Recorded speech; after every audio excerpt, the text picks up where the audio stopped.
Assalamualaikum warahmatullahi wabarakatuh. Selamat pagi anak-anak. Sebelum memulai pelajaran pada pagi hari ini, kita awali dengan doa dulu ya. Ketua kelas silakan untuk memimpin doa. Terima kasih Ketua kelas. Ibu absen dulu ya, biar tahu siapa saja yang berangkat dan tidak berangkat hari ini. Anas, Cilda, Emma, Francisca, Nukman, Sofi. Ya, bagus, hadir semua hari ini. Gimana nih kabarnya? Masih semangat ya? Kan masih pagi. Jangan, karena ini sudah hari Jumat, terus kalian jadi nggak semangat dan udah kepikiran libur. Nah, tapi kita harus semangat biar ilmu yang kita pelajari hari ini bisa bermanfaat untuk kita dan juga bisa kita serap secara maksimal. Nah, ada yang tahu nggak materi hari ini itu tentang apa? Ya, benar. Jadi kita akan belajar tentang kehidupan sosial sebagai objektivitas. Tapi sebelum kita masuk ke materi hari ini, kita ke materi sebelumnya dulu, yaitu ada realitas sosial sebagai objek kajian. Nah, itu ada bentuk kegiatan, perubahan, dan kejadian nyata dalam masyarakat. Itu masuk ke dalam realitas sosial sebagai objek kajian. Nah, terus lagi Ibu sebelumnya punya contoh gambar dulu nih. Jadi ini tentang keberagaman agama. Ya benar. Ini ada hubungannya dengan materi kita hari ini. Ada yang tahu nggak apa sih hubungannya tentang keberagaman agama itu dengan materi yang akan kita bawakan hari ini, kehidupan sosial sebagai objektivitas. Nah, jadi kita akan membahas tentang kemajemukan masyarakat. Ada yang tahu nggak kemajemukan masyarakat itu ada berapa? Dibagi menjadi berapa? Ya benar, menjadi dua, yaitu tentang secara horizontal dan secara vertikal. Coba silahkan Sofi sebutkan apa saja contoh yang secara horizontal. Nah, jadi yang secara, ya benar, yang secara horizontal itu ada suku, ras, dan agama. Kemudian yang secara vertikal, Siska sebutkan. Ya benar, tentang pelapisan sosial masyarakat. Itu secara vertikal karena ada tingkatan-tingkatan dalam masyarakatnya. Nah, kemudian apa saja sih faktor pendorong atau penyebab terjadinya kemajemukan masyarakat? Itu ada 3. Ada yang bisa menyebutkan? Ayo, siapa? Ada yang udah belajar tadi malam? Aduh, gimana nih? Gak ada yang bisa menyebutkan. Jadi ibu saja ya yang menyebutkan. Itu ada keadaan geografis di Indonesia. Kemudian ada pengaruh kebudayaan asing, dan yang ketiga ada iklim yang berbeda.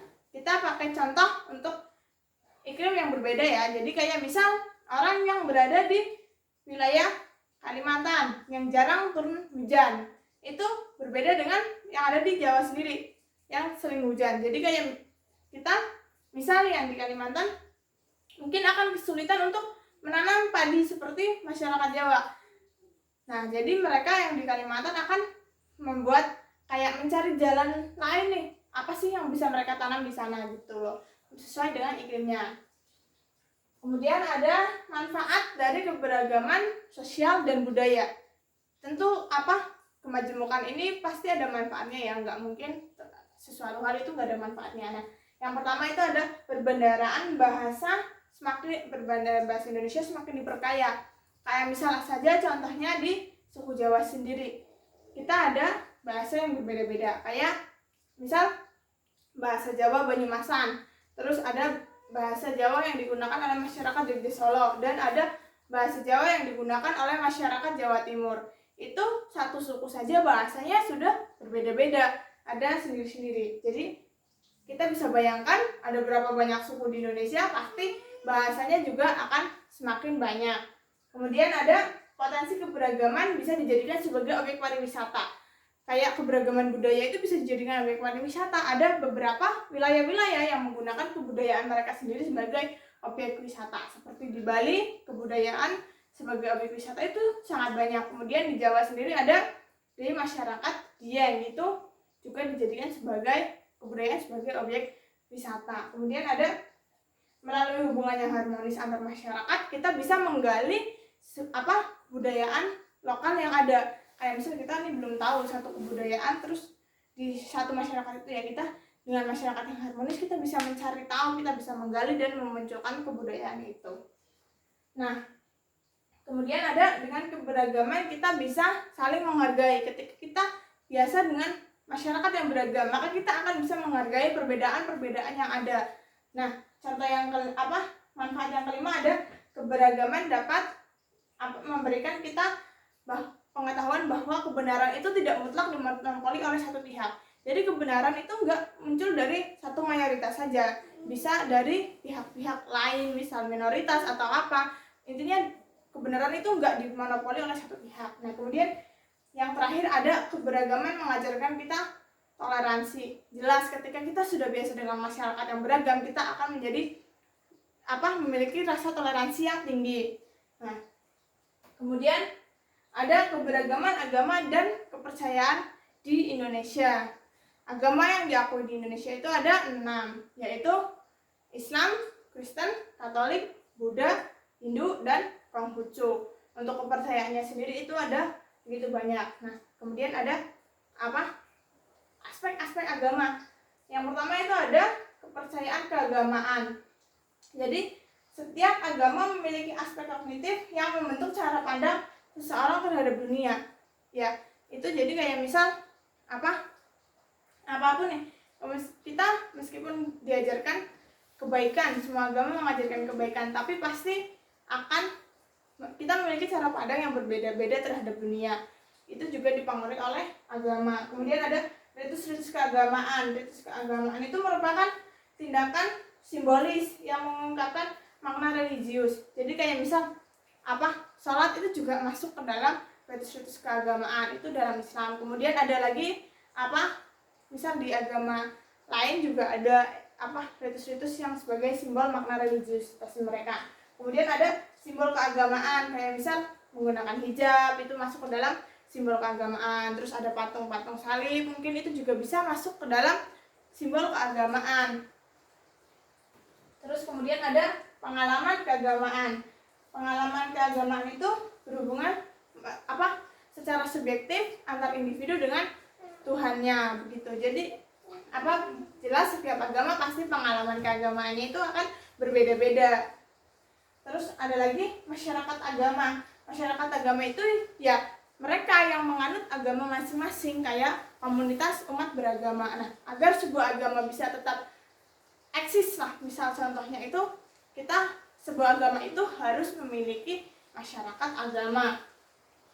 Kemudian agama dan kepercayaan di Indonesia. Nah, sebelum datangnya agama-agama seperti yang kita ketahui saat ini, masyarakat nenek moyang kita itu menganut sistem kepercayaan seperti animisme dan dinamisme. Lah, terus kemudian masuk para penjajah, dan itu yang membuat kita jadi mengenal kayak agama-agama yang sekarang. Kayak dulu itu sudah menganut agama Hindu-Buddha, kemudian masuk penjajah dari Eropa, kita mengenal agama Kristen, kemudian melalui sistem perdagangan kita mengenal agama Islam gitu. Nah, untuk contoh dari kepercayaan sendiri itu yang saat ini masih ada, yaitu ada Sunda Wiwitan, Kejawen, dan Kahariangan di Kalimantan. Nah, kemudian ada fungsi agama. Nah, ini kita pakai contoh dari menurutnya Emile Durkheim ya. Nah, ada yang tahu Emile Durkheim dari mana? Ya, pintar. Emile Durkheim itu dari Prancis. Nah, jadi menurut Emile Durkheim itu agama mempunyai fungsi yang positif bagi integrasi masyarakat baik pada tingkat mikro maupun makro. Nah, terus lagi ada prinsip kesetaraan dalam mensyukuri keberagaman agama. Jadi dalam masyarakat Indonesia yang majemuk, keberagaman agama itu merupakan realitas yang nyata. Jadi kita kan tadi udah bahas nih bahwa Indonesia itu sukunya beragam, bahasanya beragam. Nah, itu juga tidak menutup kemungkinan bahwa agama di Indonesia juga beragam. Seperti yang sudah disebutkan tadi bahwa ada 6 agama yang diakui, kemudian ada begitu banyak kepercayaan yang mungkin masih kita sendiri saja belum tahu. Nah, itu jadi ketika kita sudah terbiasa dengan banyaknya agama dan kepercayaan, itu akan membuat kita menjadi memiliki rasa toleransi yang tinggi. Kita tidak boleh kayak menganggap kita yang paling benar. Tidak bisa seperti itu, karena kita hidup di masyarakat yang beragam. Jadi kita harus menghargai satu sama lain agama yang ada. Nah, jadi kesimpulannya untuk pertemuan pada hari ini, kita adalah masyarakat yang beragam. Kita memiliki banyak suku, banyak agama, banyak ras, banyak bahasa.